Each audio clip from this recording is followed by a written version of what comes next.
Let's start off with the downward trend that we started off the week with, down 0.7% for the NSE in today's session. Do you think it's something we can expect as we start seeing volumes declining due to the holiday season? Absolutely. I think what we're seeing is a continuing of a trend that we've seen over the last week or so as trading has tapered off in anticipation of the end of the year.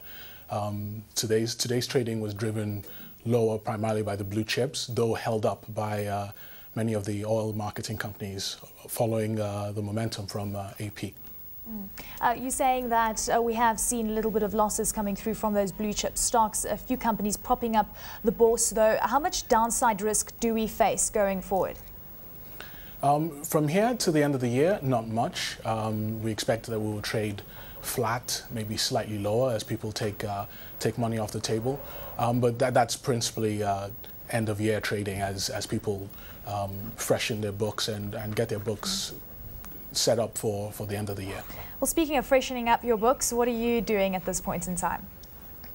Right now, I think given the current situation in the economy, we like FMCG, especially foods. So, for example, Dangote flour, they recently came out with quite good September 10 numbers, where they grew top line, they grew bottom line, and in general, I think that's a sector that we quite like at this time. Fast-moving consumer goods is what you're alluding to at this point, and clearly it is all about the Nigerian consumer. What about the banks? They've had quite a strong run this year. A lot of speculation, a lot of news priced in already. Would you be touching any of those stocks at this point?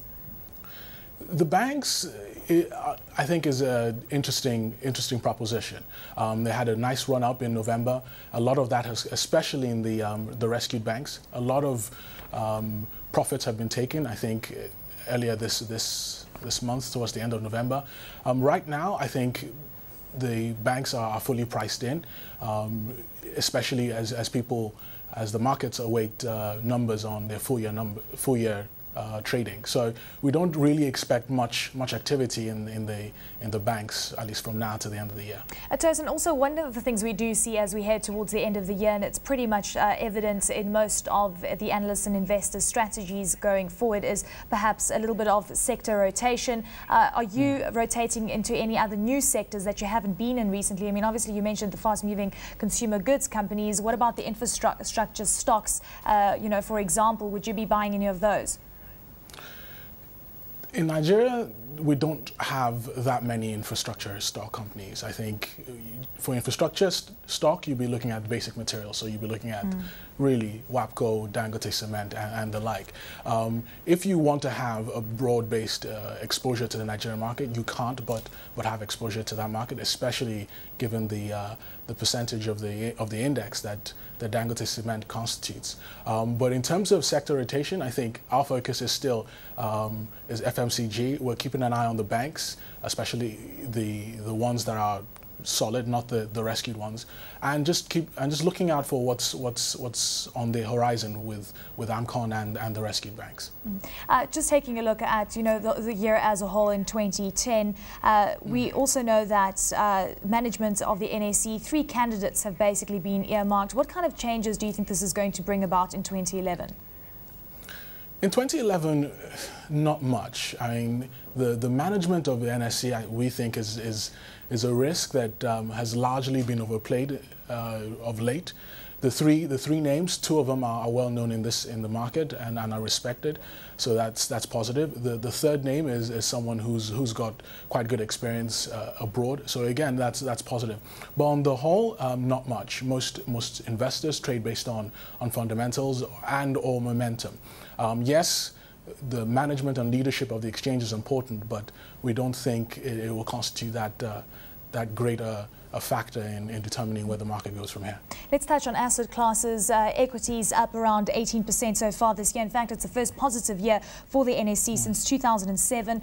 3 to 5 year bonds currently yielding between 11 and 12%. What kind of asset class do you think is going to outperform in next year? I mean, looking at cash, relatively volatile. Equities and bonds seem to be the name of the game. But I mean, for example, what about the property sector? We're seeing property prices increasing quite dramatically as well.